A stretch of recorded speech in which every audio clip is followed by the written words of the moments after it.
Ealing Green, London, West 5. A quiet residential London borough, as different from Hollywood, California as a place could be.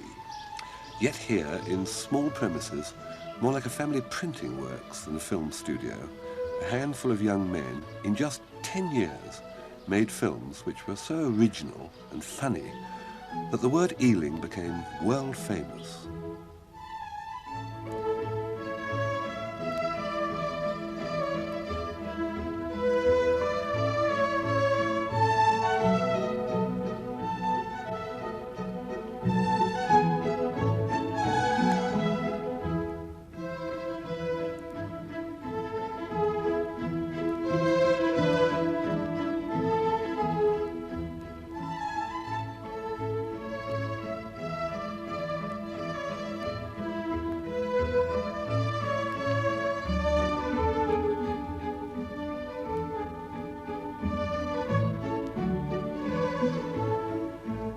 Ealing Studios, 1970.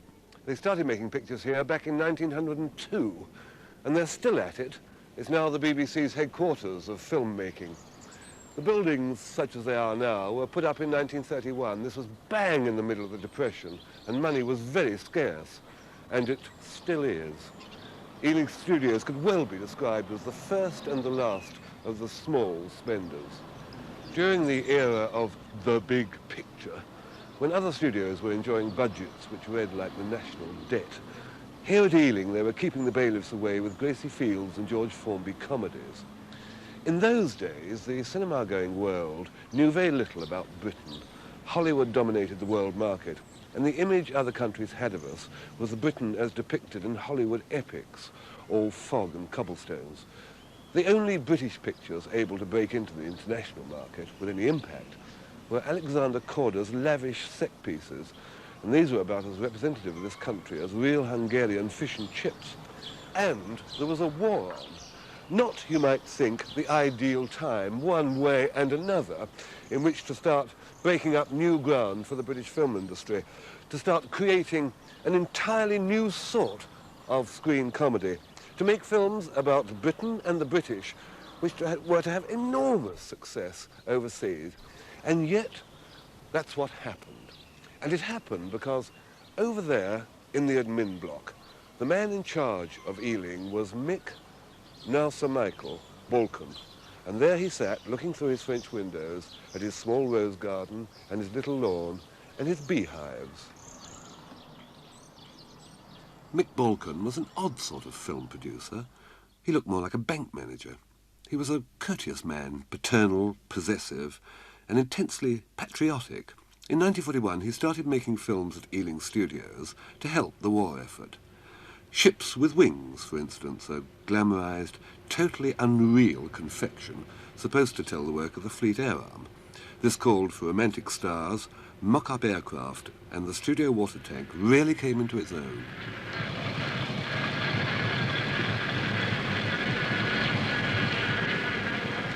Only fake aircraft in a studio can suddenly dip forwards like a duckling. And they need it. Going down.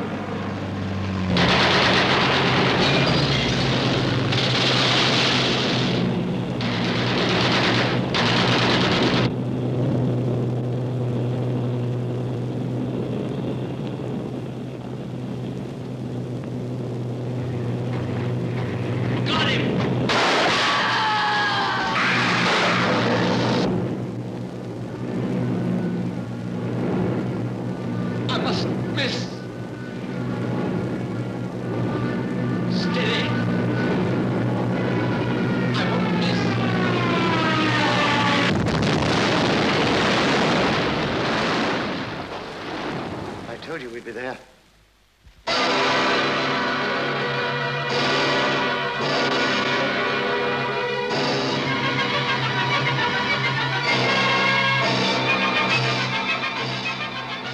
Sir Michael Balkan. Well, we had admiralty facilities for this film, but obviously they weren't prepared to crash aircraft on our behalf. And we used a lot of models. Noel Coward, coming out of the first night, was heard to say, "Gamages, pure gamages, my boy." Well, that was a bit of a shock. This bitter reaction from a war correspondent had a profound effect on Balkan's thinking. But I knew at that time we had to turn to realism. And in point of fact, I did turn to the documentary filmmakers who were at that time producing films with a definite national style. Britain, 1943, and there was plenty of realism about. France had fallen, and the Battle of the Atlantic was being fought. The headlines were full of real stories. For instance, the London tanker San Demetrio, practically cut in half in mid-Atlantic, on fire, is brought home by her crew. From that headline came the film San Demetrio, London.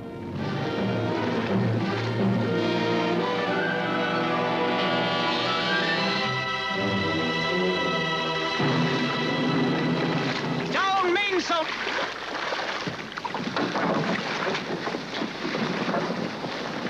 Down foresail! Chief, you follow me. Then get the sick men up.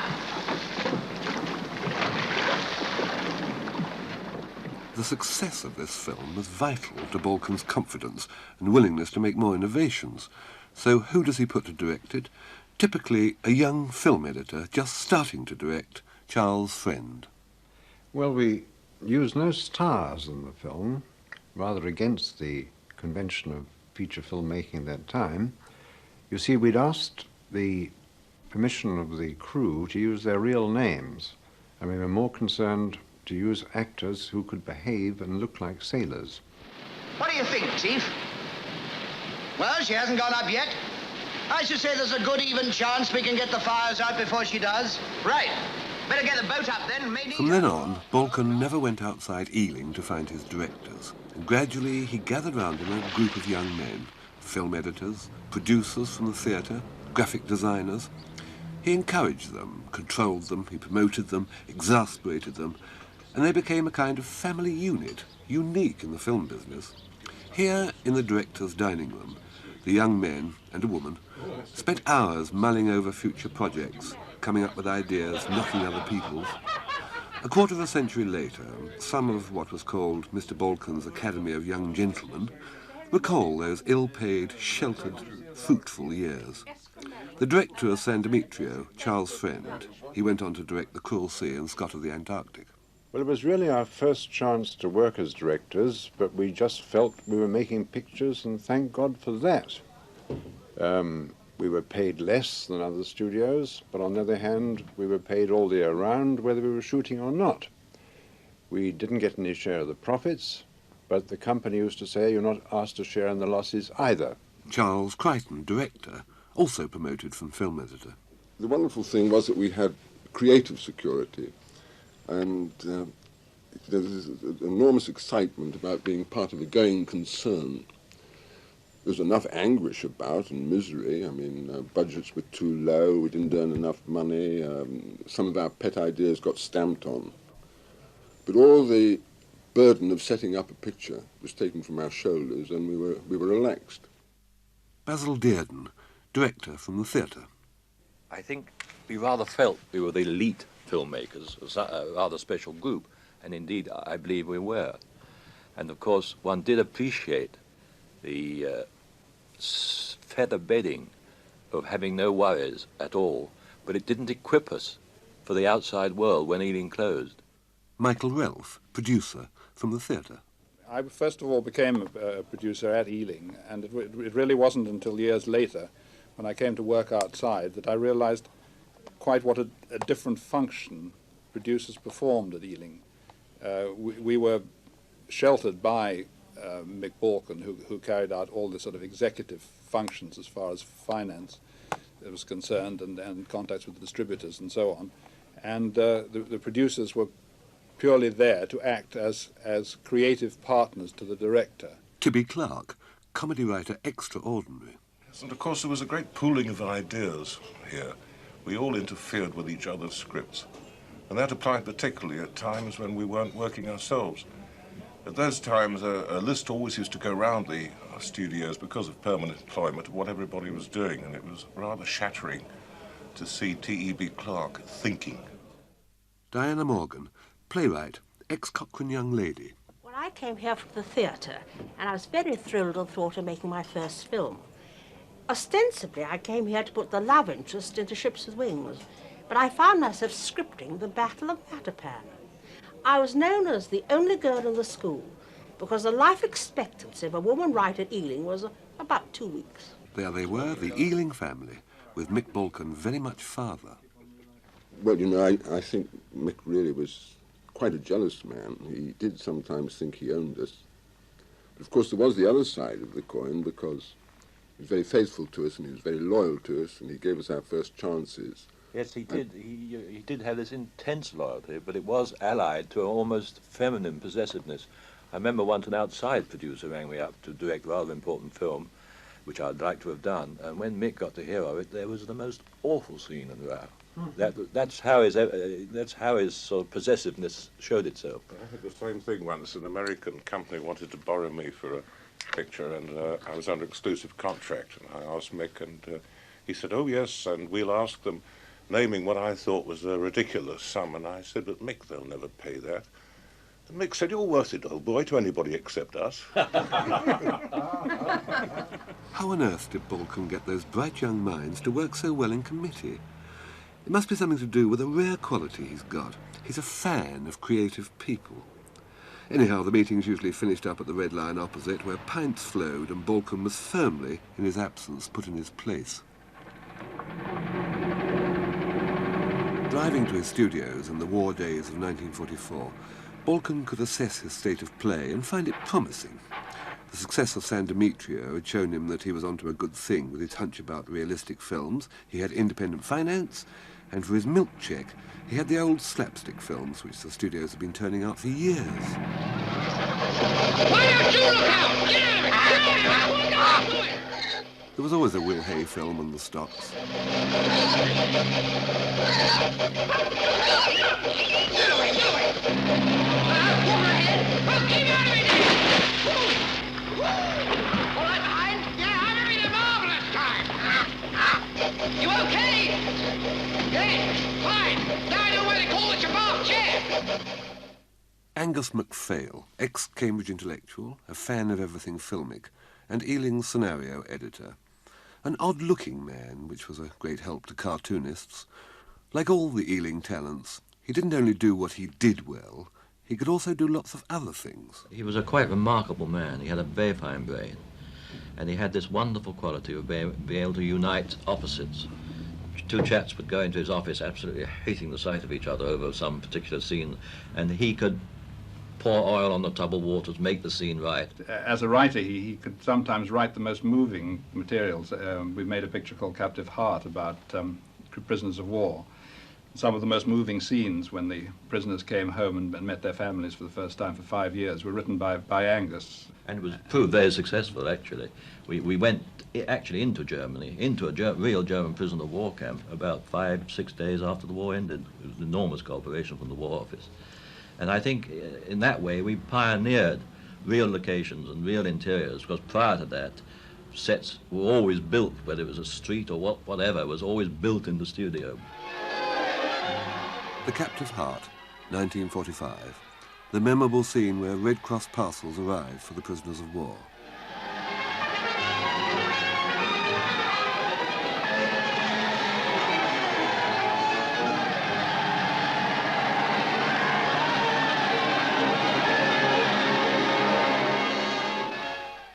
The Captive Heart was one of the pictures which helped British films to lead the world at that time.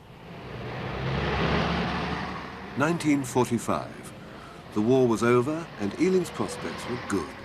Balcon had done a deal with Rank which gave Ealing the financial strength it needed without loss of independence, and Mr. Balcon's young men, that assorted collection of corks bobbed together by the bathwater of fate, were full of new ideas, like a picture made up of ghost stories. This film they called Dead of Night, and one of the episodes, directed by Alberto Cavalcanti, Cav, has become a classic of cinema horror. Sir Michael Redgrave is a ventriloquist with a very sinister dummy. Sir Michael's the one on the left. I knew you wouldn't leave me, Hugo. I knew you'd come back. Not for long, my boy. Not for long. You're going to stop in jail for years and years and years and years. That wouldn't suit me. But you'll tell them the truth. You'll tell them it wasn't my fault. What sort of dummy do you think I am? You shot him, didn't you? Yes, but that was in self-defense. He was trying to rob me. Tell that to the judge. Poor Sylvester. Such a charming fellow. They tell me he's recovering. Be out of hospital soon. Well, what's that to you? Well, looks like I'll be needing a new partner. Oh, you don't mean that. You're joking. Like hell I am. I've my career to think of. But you wouldn't run out on me now. I don't believe it. You wouldn't do that to me. Oh, wouldn't I? Wouldn't I? Wouldn't I? Hugo, I wouldn't let you. Can't stop me, Maxwell. You're finished. Finished. Suppose I tell him the truth. Suppose I tell him that you made me do it. Try it and see what happens. They'll put you in the madhouse. But not little Hugo. Oh, no. I'm going to team up with Sylvester. Maybe we'll come and visit you. You know, private show for the loonies. Oh, Maxwell, now don't get excited. I was only joking. You know me. Maxwell! Maxwell! Maxwell! Take your hands off me! Stop here!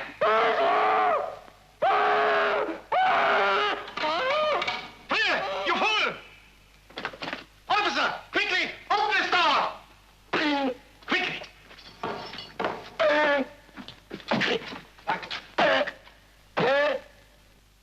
Hard to talk about Cab. He was, you said Cab, he was affectionately known as Cab, by the way. And he had some special way with him. He wasn't terribly articulate to talk to, but he understood films and visual images, and that was it. The post-war scene was still one of fairly unrelieved austerity. Rationing, coupons, black markets, shortages and queues were the stuff of life. Most film studios were busy concocting dreams to divert our thoughts from reality. But when Balkan gave Bob Hamer, another ex-film editor, a film to direct, Hamer dived right into the other end of the pool. Hamer's film was the first authentic picture of London's East End. It always rains on Sunday. Mind if I have a butcher, Sam? I done a dog in the last of that guy. Tommy Swan's got his skates on. That makes it perfect. You should be flogging this lot with the law on every corner.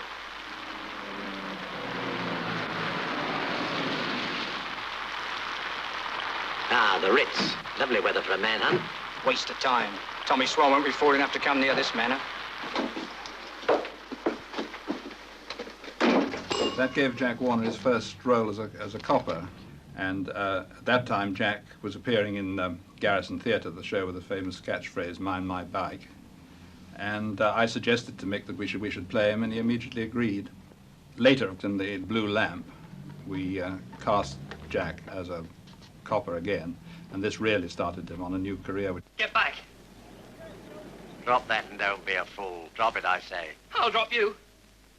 Get back! This thing works! Get back! Get back, I say! Get back!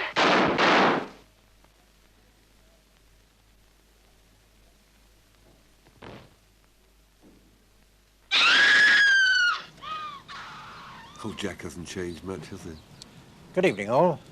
Oh, don't take no notice of the collar. This is the uniform I wore in the Blue Lamp. The film that showed the British copper for the first time as a real person. Because I've never forgotten the time when I was riding to school one day on my bike as a lad, and a policeman saved my life when I skidded under a horse and cart. Two of the most important things in my life, policemen and bicycles. But in the Blue Lamp, I was shot dead, and I disappeared after about 20 minutes. Now, a lot of my friends said that I was wrong to take such a small part. But I'm a great believer in small parts. And I had a hunch about George Dixon. Britain, 1946.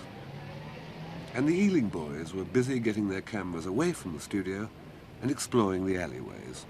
Perhaps it saved a bit of money, but it brought a whiff of reality to their work and was very much a part of Ealing's style. Television's learning the same lesson today.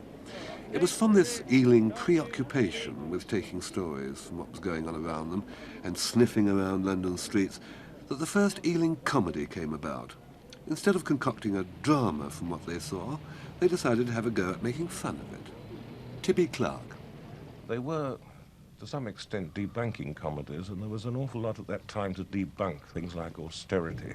The shortages and the civil service at the time was one of the idols that we wanted to shatter, but I think it really came instinctively. If we were doing it again today, we'd find other idols to shatter, I think.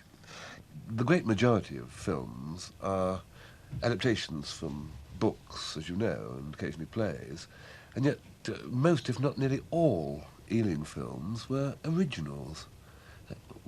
Where did you get your ideas? The first of all the Ealing comedies, I think, was suggested by Henry Cornelius, who just said quite casually one day, I'd love to see a picture with hundreds and hundreds of boys taking over London for one glorious hour. And I started to discuss this with him and said, well, you've got the last reel there. Now the thing is to go back to the beginning. The hard bit? Yes.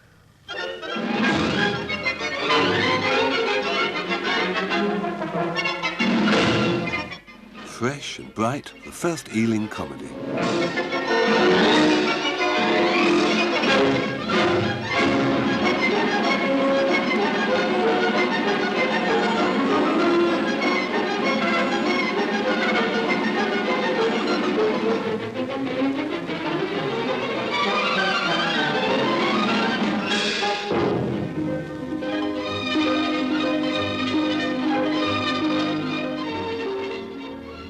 The script was the all-important thing, and whoever was cast had to fit themselves into those parts. We never wrote for anybody. You didn't. If you've got a comic, you have to write material particularly for him. That never happened. Cool, don't it pong? What are you expecting at sort of violence? This is where my dad works. Operation Seagull.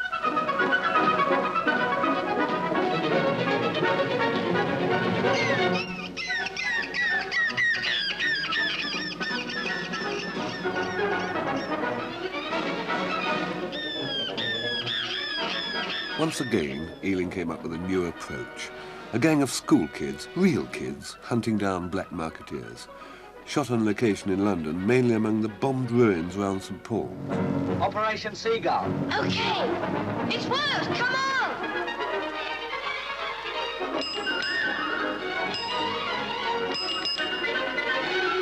Yeah, I just got time. Come on, fellas, it's on, come on! Come on, get going!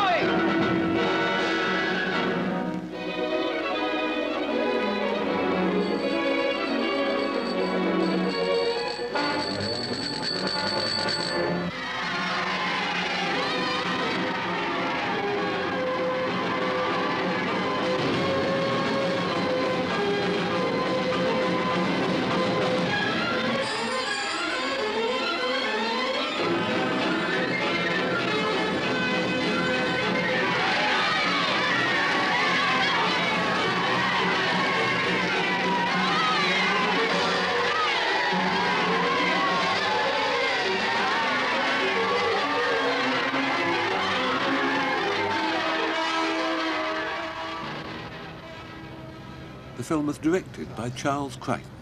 Well, it's changed a bit, hasn't it?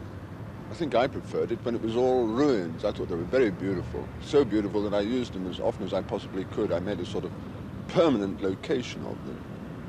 Mostly I worked with Dougie Slocum at the time as cameraman. And I think his poetic sense added quite a great deal to Ealing comedies. We didn't see why comedy should necessarily neglect the poetic. Sometimes Mick would tell us to forget all about box office and just make the kind of pictures that we really believed in. But the very next day he would be shoving box office down our throat and telling us to learn much more about how to showmanship, how to bang the big drum. Mick Balcom, in his book, said that Ealing had a theory of comedy which they hewed to. Did you have a theory of comedy? Well, I didn't. I suppose it's true to say, looking back on it now, in hindsight, that there was a certain theory or pattern, perhaps, in that we didn't attempt the impossible. I think our situations were just possible. I think the idea that excited me most of all was the idea for Passport to Pimlico, but it took 3 or 4 years to germinate. I cut out any paragraph in the papers to amuse me, and at the time during the war, Princess Juliana, she was then, was exiled in Canada, and she was expecting a baby, and according to Dutch constitutional law, an heir to the throne of Holland must be born on Dutch soil, and so the Canadian government passed a special act making her wing of the maternity home Dutch soil. And as I say, I filed that away and didn't really think about it until, looking for an idea for a comedy, I came across it one day and thought, well, how does this apply in London today? And that was really the start to Passport to Pimlico. We had this collection of Londoners who suddenly found that they were not British any longer. They were Burgundians and therefore free of all restrictions which were on us at the time. After all, pending the new Act of Parliament, this is technically foreign territory. Foreign territory? I suppose that means British subjects won't be allowed to spend any money here. What about all our You customers? can't stop us earning an honest living. Please, please. Not in your life. Don't blame me, ladies and gentlemen.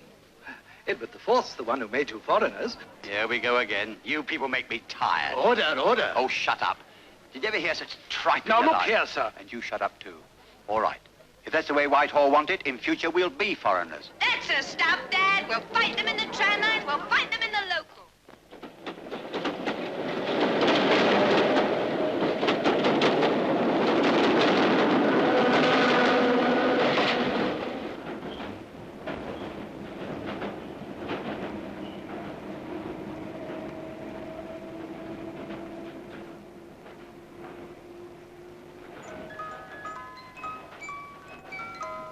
Good evening, Professor.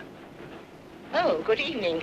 Your friends in Miramont Place have got themselves into a nice mess. Poor souls.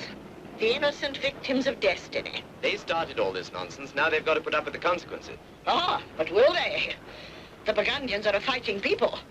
Consider what they did against the might of Louis XI. I fail to see what this little mob can do against the might of Britain. Get up, please. All passports ready, please. All hand luggage open, please. Kindly make your currency declarations, please. What the devil does this mean? The train is now at the Burgundy frontier. A fighting people, Mr. Bassett.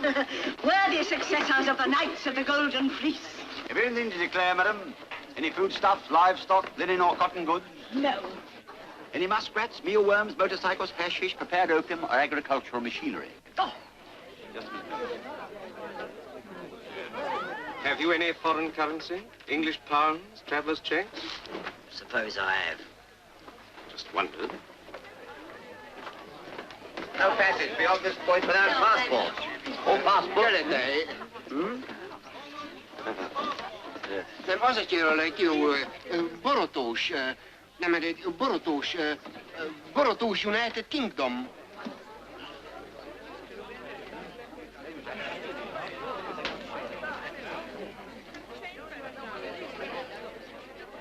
Passport to Pimlico established a reputation for Ealing comedies as being fresh, non-derivative and very British, and the phrase "an Ealing comedy" came into the language.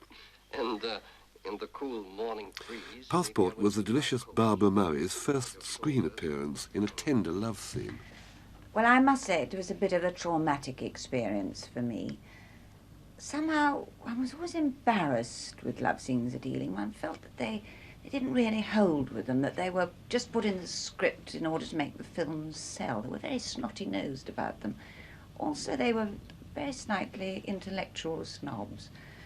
Henry Cornelius, Corny as we used to call him, was a brilliant man. He was ruthlessly determined to get exactly the shots he wanted at all cost. He was also witheringly sarcastic, as I knew to my peril. I'm afraid I didn't get on with him very well. Wasn't helped by the fact that he used to chew raw cabbage morning, noon and night. He was a bronchial and he felt this did him good. Our little love scene in Passport was really a very good one, and yet they still had to throw mud pies at it. No funny business at all? Absolutely none. No? No.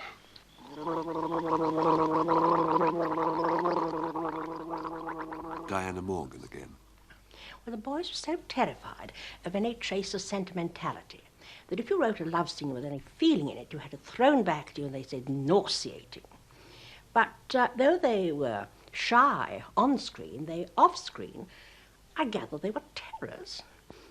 I suppose that the only scene with any real passion in it was the scene from Kind Hearts when Dennis Price is describing Joan Greenwood, and he says, "I'd say that your nose was just a little too short and your mouth just a little too wide." But that yours was a face that a man could see in his dreams for the whole of his life. I'd say that you were vain, selfish, cruel, deceitful.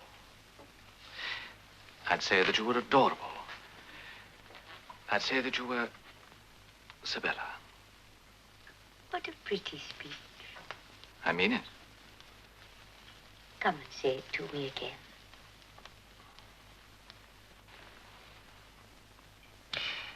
I'd say your nose was just a little too short, and your mouth, yes, your mouth just a little too wide.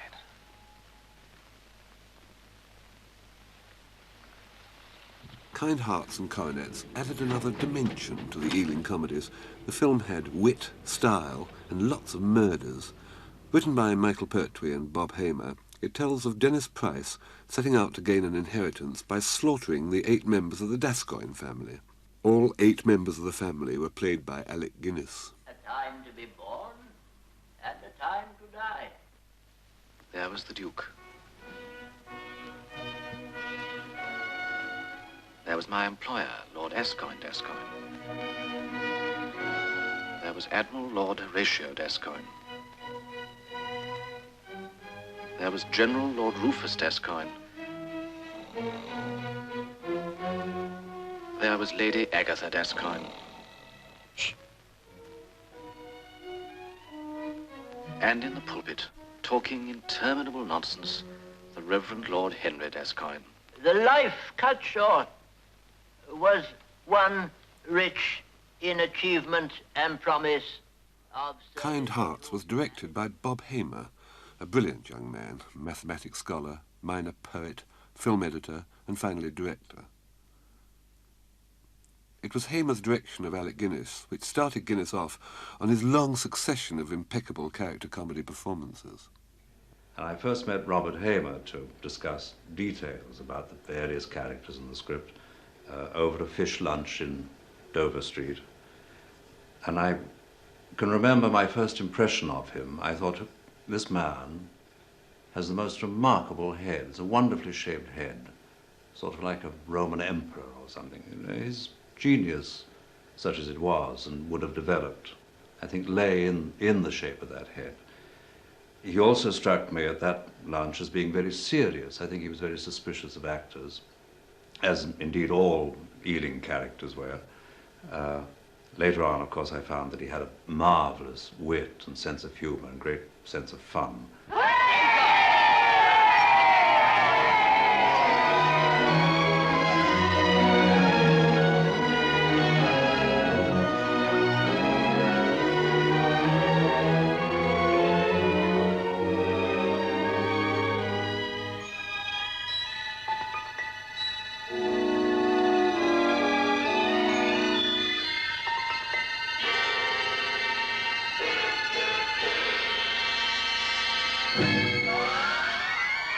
I shot an arrow in the air.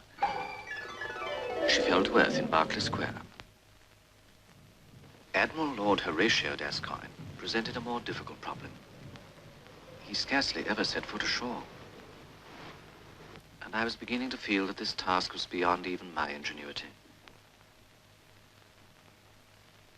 When he was conveniently involved in a naval disaster, which arose from a combination of natural obstinacy and a certain confusion of mind, unfortunate in one of his rank. Bring her to port. Surely you mean starboard, sir? Port!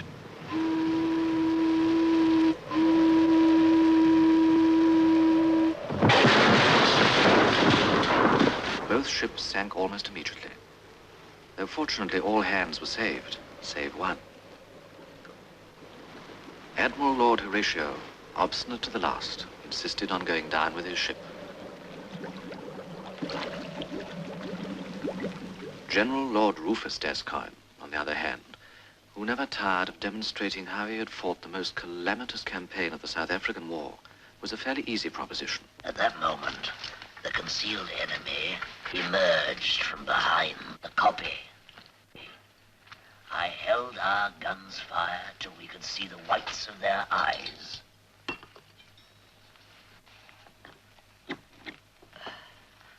Used to get a lot of this stuff in the Crimea. One thing the Ruskies do really well.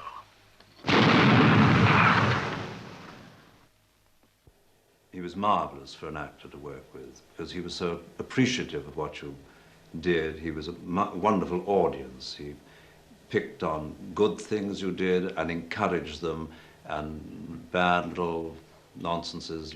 He was very discreet and very gentle the way he helped you to remove them.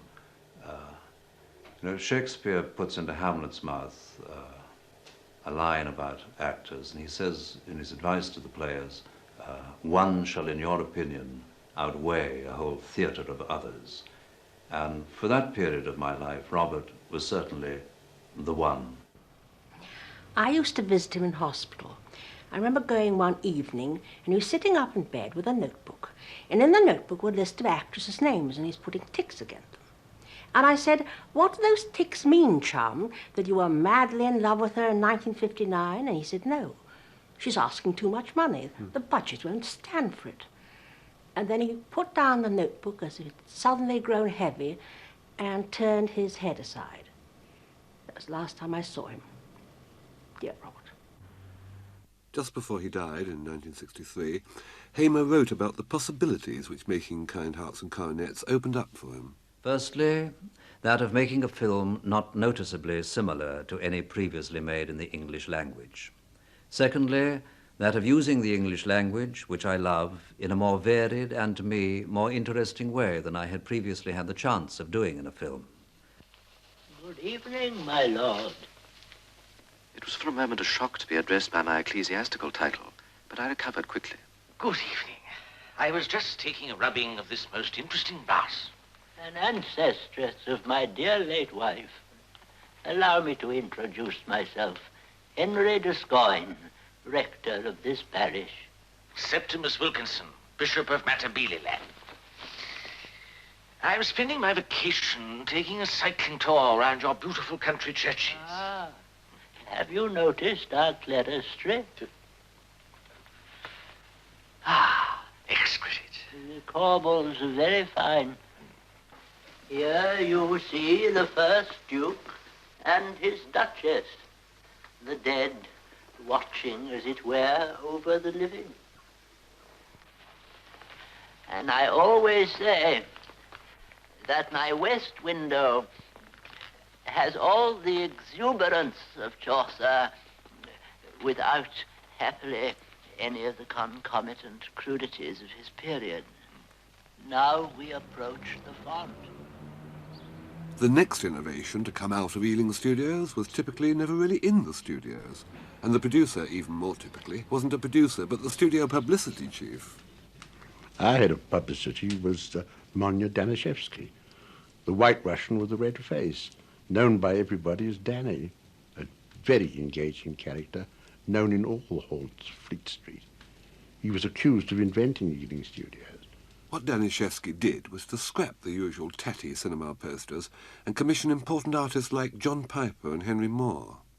A lot's been said about the posters, for which I used distinguished contemporary artists, and which I think helped to give a general image of quality to Ealing films.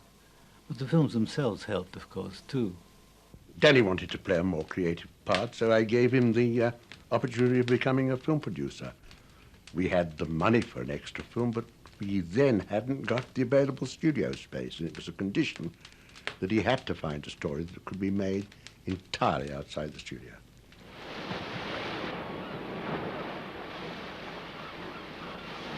I chose Barrow in the Outer Hebrides, the Isle of Barrow, and as my subject, Compton Mackenzie's book, Whisky Galore.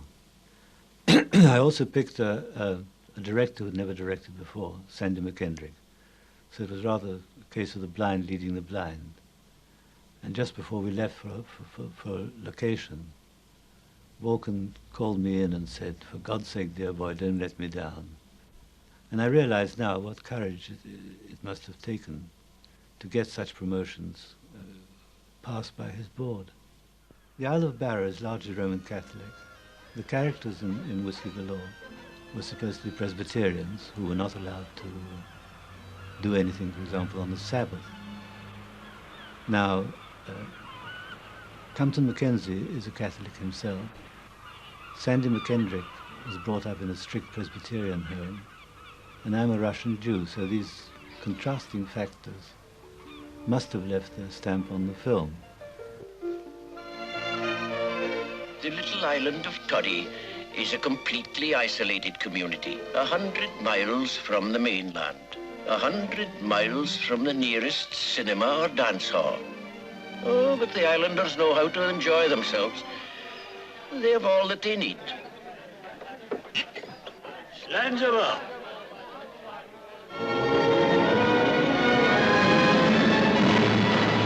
But in 1943, disaster overwhelmed this little island.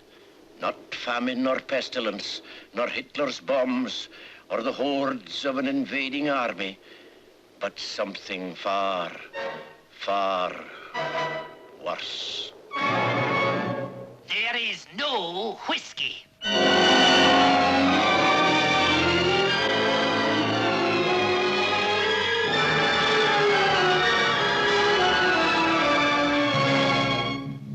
Whiskey, Uscaba. In Gaelic, they call it the water of life. And to a true islander, life without it is not worth living.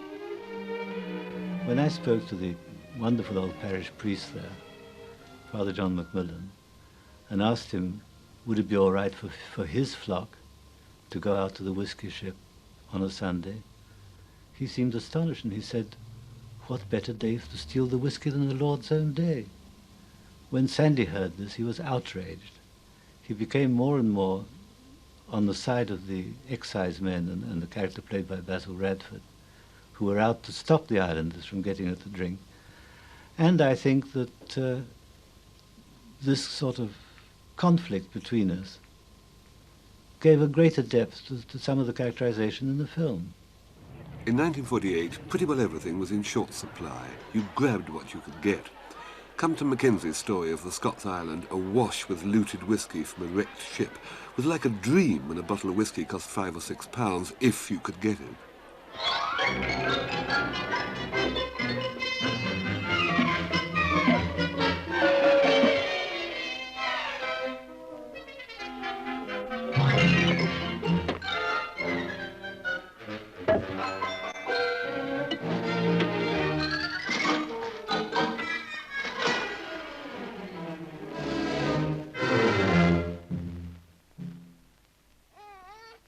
In the cast was Joan Greenwood. Well, a few of us actors were sent on earlier to absorb the local atmosphere and to try to learn the Scottish accent, which is fairly difficult. So we arrived on the boat which came over from the mainland about twice a week, weather permitting, in our nice new thick woolies, and we came over with the sheep and the pigs and the useful groceries and the mail, and we arrived on the island.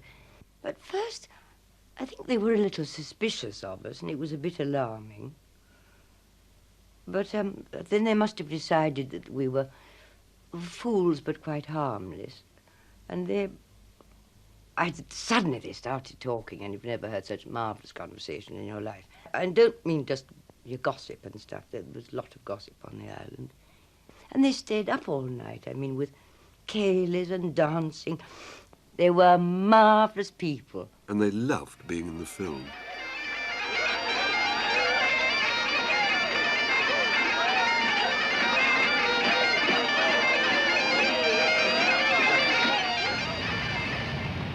Whisky Galore did well in the West End, and better the further north it went. It was a wow in Scotland, and it did remarkably well outside Britain. In France, it was shown as Whisky a Go-Go, raising the sales of imported Scotch, and the clubs you see in France now called Whisky a Go-Go were named after the film. 1948 was Ealing's golden year. Consider some of the comedies they turned out that year. Passport to Pimlico, Kind Hearts and Coronets, Whisky Galore. A new Ealing comedy was now an event for cinema goers. A Run for Your Money, 1949. Two Welshmen up in London for the Rugger International. Ah, there you are, Bach. Right on. Find yourself a seat, man.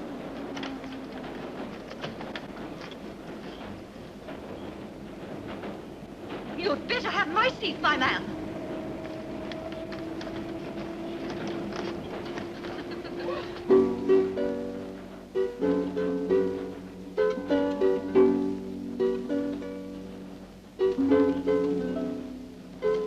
Manor House, Finsbury Park, Arsenal. Up the Arsenal. Twickenham, where's Twickenham? Hey, where's this train going to? Don't none of you know where you're going? Excuse me, do you want to get to Twickenham? That's the idea, mister.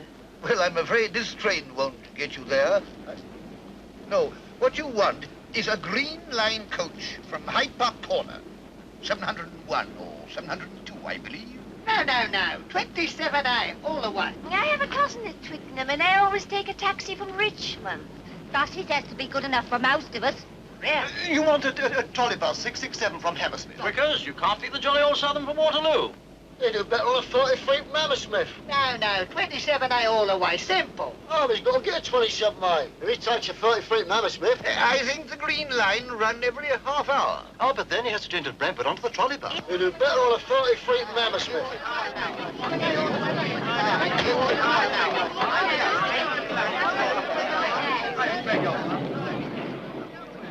Casting round for new subjects, somebody came up with the idea of a drama based on the Pool of London. Good Ealing thinking, a new outdoors locale, very London. The only mistake Balcom made was putting Tippy Clark to work on a thriller. I set out with John Eldridge to work on a perfectly serious story about the Pool of London. And John already had an idea of the villain of this story, who was an employee of the Bank of England, planning to steal a large sum from the bank. And I said, but look, that can't be serious, John, that is comedy. Because here is a man that everybody trusts, and we, the audience, know that he's not to be trusted. That's funny. So John agreed and said, well, we'll have to think of a new villain. And we broke up and went home, and that night I was looking for something in the drawer of my desk, and I found this, which somebody had once sent me from Paris. And I thought, now, supposing we did have that villain in the Bank of England, this would be an excellent way for him to smuggle his gold abroad.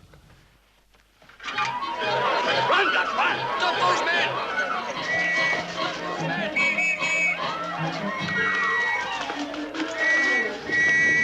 I thought, but it's comedy again. So I thought, well, let's examine the possibilities of making it a comedy. And I thought the best people to tell me would be the Bank of England, the source. And so I went along there, and I had to fill up a slip, Nature of Business, and I wrote How to Rob Bank of England of £1 million. And I was kept waiting at least half an hour. And eventually I was taken into the office of a very important-looking gentleman who said, this is the most extraordinary request we've ever received here. And I said, well, you see, I've got the idea for this film, and so on. He said, oh, a film, you forgot to write that down. And once he was satisfied that it was a film story, he said, well, of course, it'd be very difficult to rob here. I think it would have to be robbed from the refinery. I better get in the refinery manager. Up came the refinery manager. Said, quite impossible. It'd have to be in transit. So he said, well, let's get the transport manager up. The managers of several departments are brought in, and they all discussed together, no, Charlie, I would get him. No, you wouldn't, George, if he did that, and so on. And they completely forgot me, and I sat in the corner. And by the time the session was over, I had my plot, and that was the actual plot we used. And the next day, I was rather pleased with this, and I wrote about 3 or 4 pages on paper that night. And the next morning came in, and as I arrived, Mick Balkan was getting out of his car, and he said, "How's the river story going?" And I said, "Well, there's been a bit of a development." And he said, "Fine, come in and tell me about it." So I went into his office, and I said, "Would you mind terribly if we lost the river?" And he said, "But the film is Pool of London." So I said, "Yes, but I had a different idea." And I started to tell him, but by that time he'd hit the ceiling. And I said, "Look, will you read this?" And he said, "No, I won't. Go away." I left it on his desk, and that afternoon I had a call to go over and see him. And he said, "Well, I've read this, you know, and I think there's a comedy here." The Lavender Hill mob. In this famous sequence, Stanley Holloway and Alec Guinness are trapped with the spoils and have to make a run for it. Trouble is, they're in the middle of a police efficiency exhibition. Avoid traffic. Don't panic. Don't panic.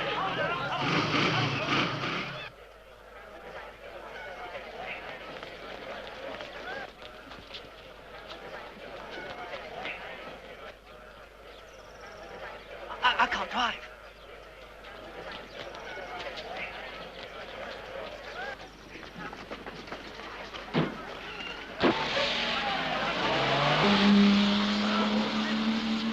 Hello, M2GW from HPC.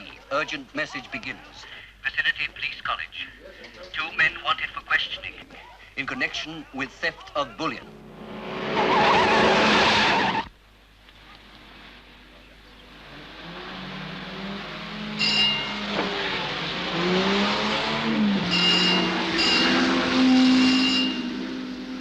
Hello, all cars from M2GW. 2 men wanted in connection with bullion theft. Last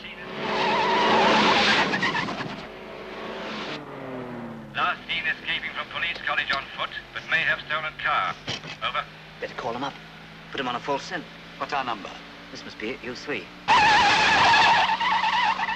Put him onto that one. Hello, M2GW from U3. Men answering your description reported to have stolen grey Vauxhall DLH 436. Over. Hello, U3 from M2GW. Your message received. Over. Hello, all cars from M2GW.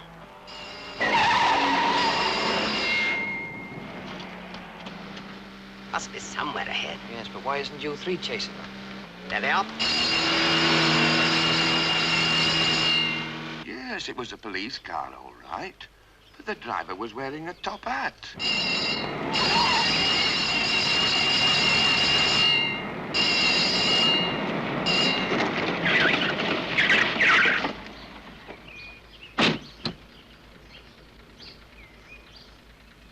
No, it was a top hat. Point duty constable reports peculiar individual wearing top hat seen driving wireless car JYN 888, sir. That's U4's number. They must have stolen that. Hello, M2GW from U4. Have apprehended 2 men in clerical attire. Switch it off. That proves it. They're giving us false description. Urgent call to all cars. U4's been stolen. Hello, all cars from M2GW. Urgent call begins. Men wanted in connection with gold theft have stolen police wireless car U4. The number of this car is JYN 888. Over. You said this car was U3. That's right. They've got all mixed up. I'm proceeding east towards Junction Road. Over. I'm proceeding west towards Junction Road. Over. Bring in everything we've got. I'm now proceeding north towards Junction Road. Over. I'm proceeding south towards Junction Road. Over.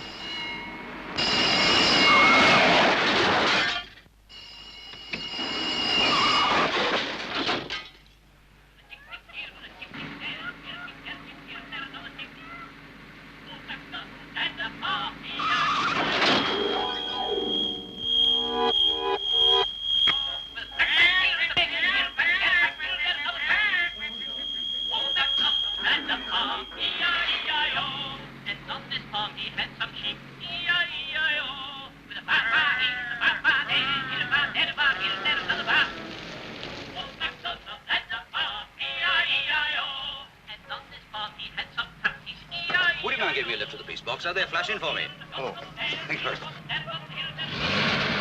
Old MacDonald had a farm, E-I-E-I-O, and on that farm he had some pigs. Nice bit of music when you're driving, isn't it? With a here, there, you're on, there, everywhere. Old MacDonald had a farm, E-I-E-I-O. 1950. Not all the Ealing comedies were Tibby Clark's warm and slightly eccentric observation, or Pertwee and Hamer's stylish black comedy. In 1950, Balkan made The Man in the White Suit. This was a marvellous idea, which could have been developed in all sorts of ways. The script was adapted, and the film was directed by Sandy McKendrick as a piece of lightly satirical social comment. Man in the White Suit is based on a play by my cousin Roger McDougall. Roger never got it put on, and it was lying around, so I asked him if I could adapt it to a film, and I'm afraid I treated it rather ruthlessly. Roger was angry at the beginning, but finally he helped, because we took a minor character and made it the central figure and cut out his hero.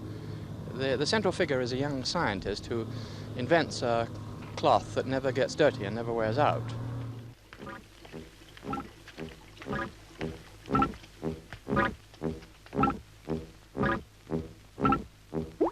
Well, there we are. Shall we try it now? Or do you think we ought to wait till after lunch? Whatever you say. Let's have a go now. Oh, sorry. Mr. Hoskins, next door. Thanks.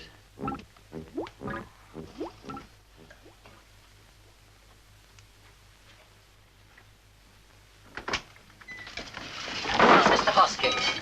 Morning. I didn't know where to find you at first. Would you just okay these for accounts, please? Does seem an extraordinary amount. I suppose it's necessary. My dear King.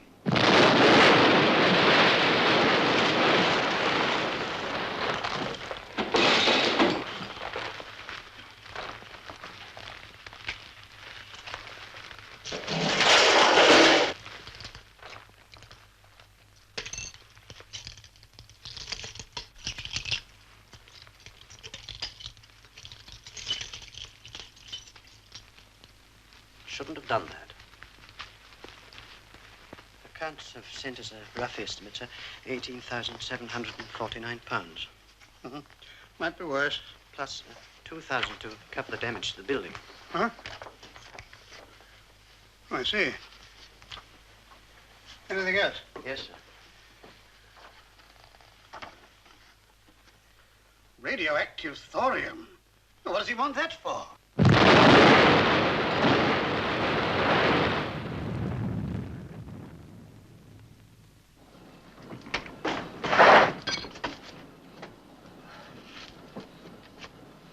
More? Shut the door. Another one due at any moment. What is it all for, exactly? A lot of tomfoolery, if you ask me. Cecil Parker plays as impeccably as ever the rather confused, liberal-minded mill owner.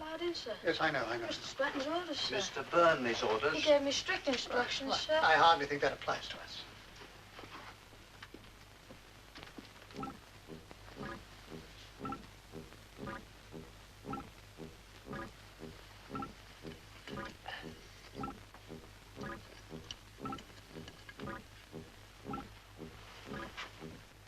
What are we waiting for?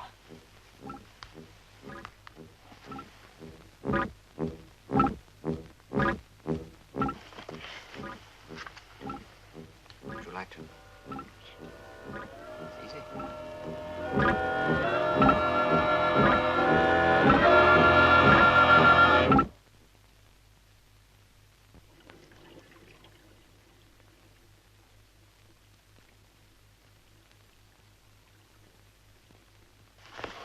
Must have worked.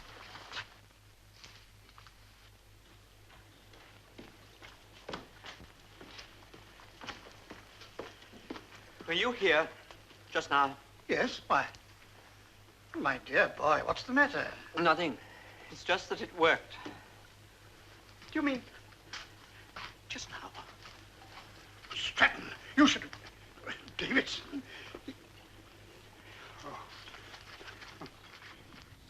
Well, I think I told Mick later something that I'm afraid he didn't know at the time, which is that I encouraged Cecil Parker to base his role on Mick himself.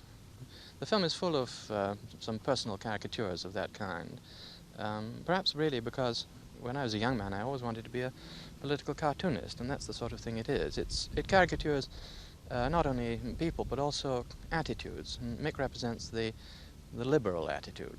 To call a man a liberal these days is to use a very dirty word. Why can't you scientists leave things alone? What about my bit of washing when there's no washing to do? Both workers and big business unite to suppress this menace to their livelihood. McKendrick ended the film with the revolutionary white suit disintegrating on its inventor. I remember before we started shooting, I tried to tell the story of the man in the white suit to a Scots friend of mine. I was trying to make it sound as entertaining as possible, and all the way through, the most I could get out of him was a sort of slight smile and glint in the eye.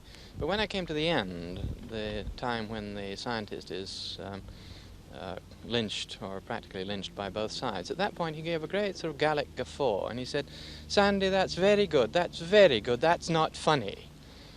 And I think that's as good a definition of my own kind of possibly slightly malicious attitude to humor. The best jokes, the ones that really make me laugh, are the ones that have an element that is not quite funny. It's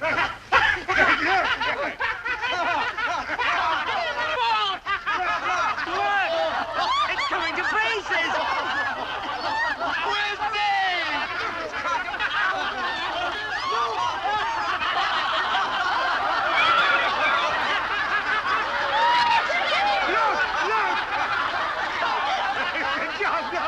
Sir John!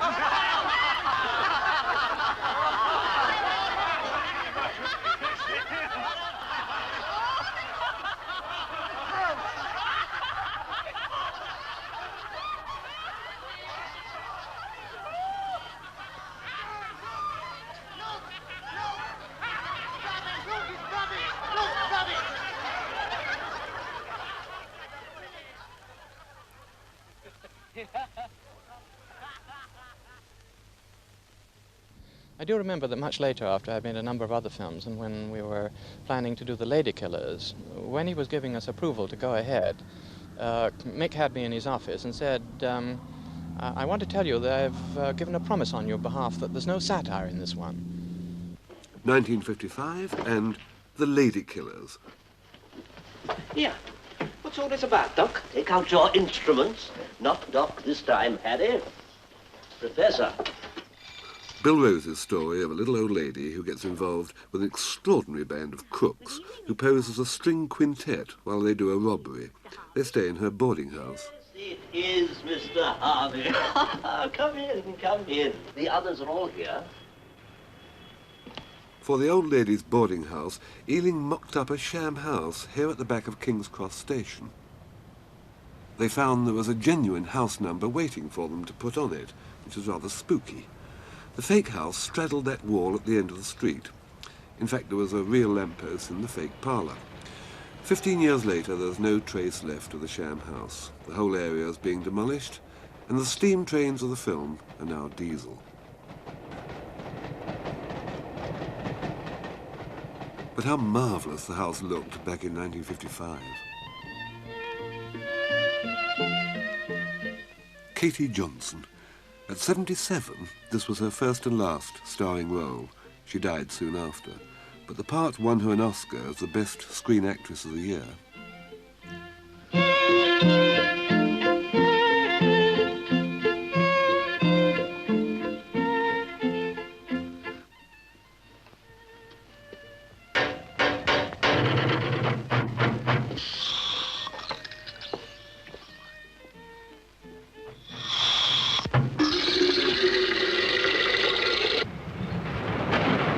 Sensible old man. You don't think I'd walk out? The unmistakable voice of Cecil Parker, about to be done in by Herbert Lom. You know me better than that. Louis. Oh, no, Louis, old chap. Please. No, don't. No, Louis. No, Louis. It won't do any harm. Tell you now. Major Courtney has gone. An oddly plump Peter Sellers. His first decent screen part. I expect something fell off the roof, Ma'am. The roof? Maybe a chimney pot. A chimney pot? See who it is, Harry. We'll talk about this when the police get here. It's long past my bedtime, and I've had a most Alec Guinness, wearing his teeth in a fringe.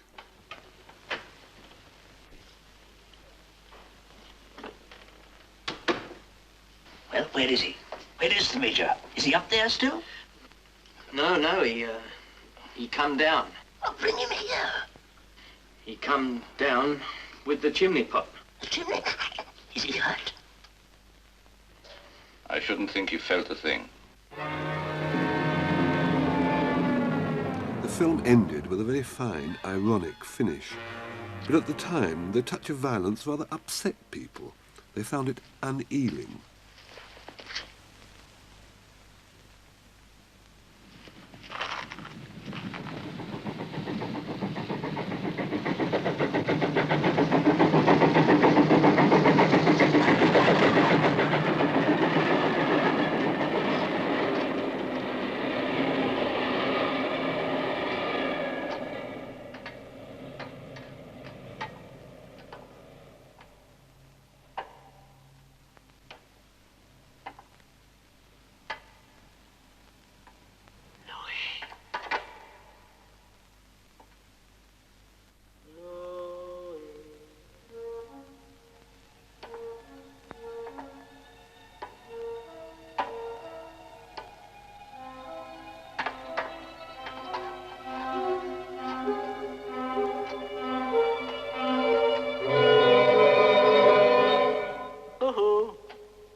What are you doing?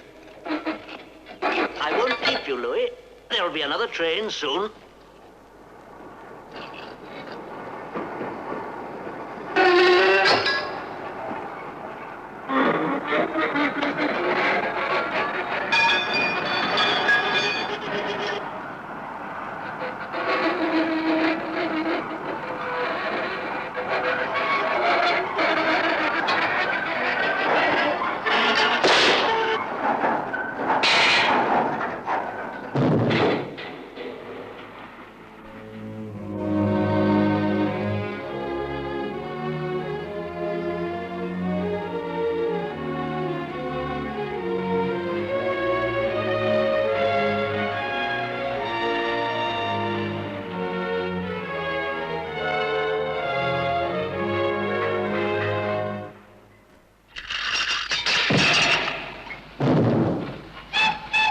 Signal clonking down signified more than the end of that particular gang. It also marked the beginning of the end of the Ealing group. Ladykillers was the last of the real Ealing comedies. It was now 1956. The bathwater was stirring and the corks were beginning to bob apart. I think maybe the boys who made the Ealing comedies got tired of them before the public did. The security we enjoyed, but we felt we were stagnating a bit.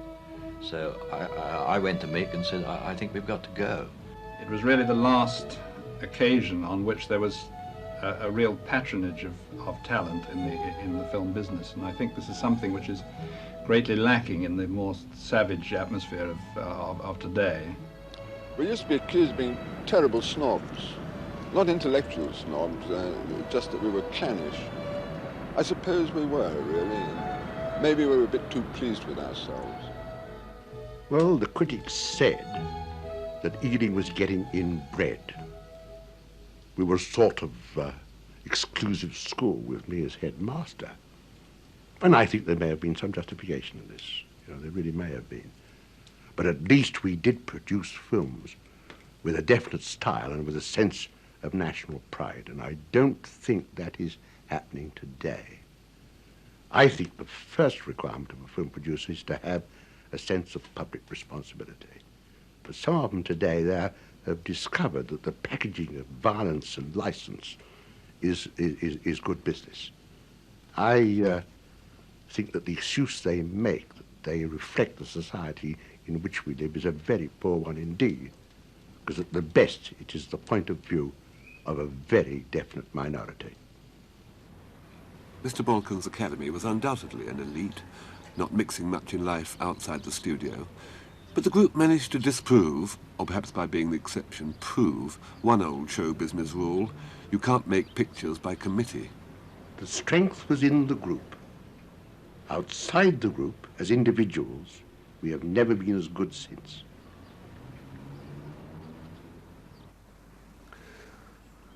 The bubble reputation inflates and deflates as the years go by, and the different criteria come in and out of fashion. Where do the Ealing films stand at this moment?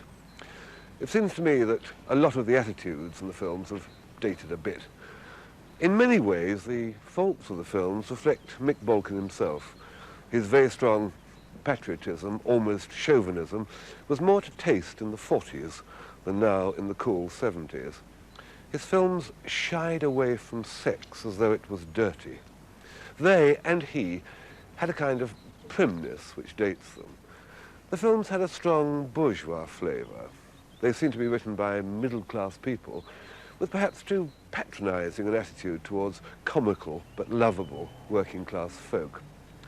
The comedies are a little unreal to us today because since Ealing, real character comedy has bitten much deeper.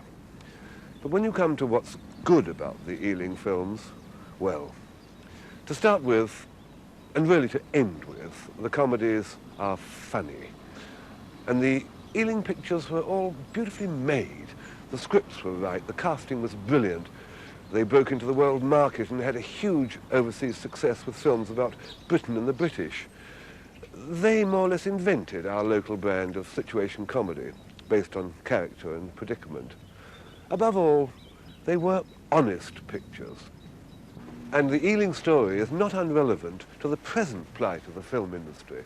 The present situation is no worse than the one which Mick Balcon faced in 1941. Not enough money, no guaranteed overseas markets, no sense of direction in the industry. Lacking money, Ealing films made do with talent. And that, in a sentence, is what it's about. And so in January 1956, Balcon moved out and the BBC moved in. And the BBC put up a plaque in here. Here, many films were made projecting Britain and the British character. In an age when the management teams are moving in on the creative industries, when the sort of impulses, mistakes, gut feelings which go to make good movies are not easily programmed on a computer and are thus suspect, in this world of the 70s, the story of Ealing films should be remembered. It depends really what you want. The boys never made much money, but they left behind them a name, Ealing Films, which will always rate a chapter in any history of the cinema.